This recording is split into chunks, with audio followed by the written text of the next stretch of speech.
Praise the Lord. Once the devil has your mind, the devil has you. Matthew 5:28 talks about, I think it's Matthew 5:28. I know it's in Matthew chapter 5 when Jesus was speaking on the Sermon on the Mount, and that's almost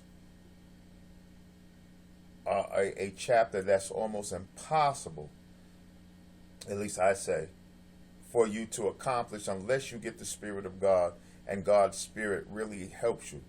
The Matthew chapter 5, the Sermon on the Mount, when he says, forgive your enemies, love your enemies, pray for your enemies. Basically, I think it's the 28th verse that says, if a man looks at a woman and he lusts after her, he already commits fornication or adultery already, because he's already committed in his mind.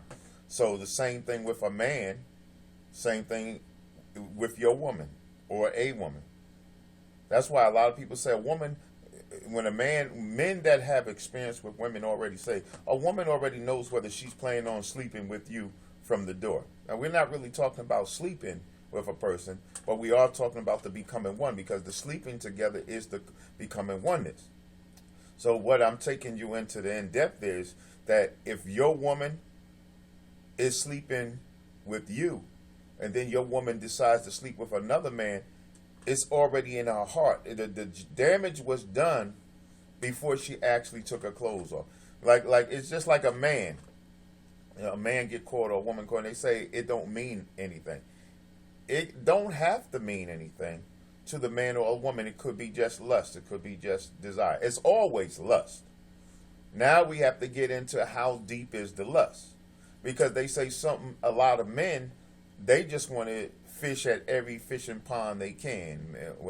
So those of you that understand what I'm saying, they just want to have sex with every woman that they can, because it's like a hobby to them. They don't really care. It's like catching fish, and then once they put the hook in the fish mouth and catch it, they throw the fish right back in the water. They don't even take the fish home to cook it. So it's not always a woman that the man wants to take home. It's just the sport, the ego builder. Even if a man has no money, has no real estate, has no equity, has nothing but him, if he can draw a woman, he has something. That means he has his charm. He has his personality. He has his charisma. He has his manhood. More than just the penis, he has his manhood, his mind. That's what makes a man, the mind. Because before all these other things were made, God made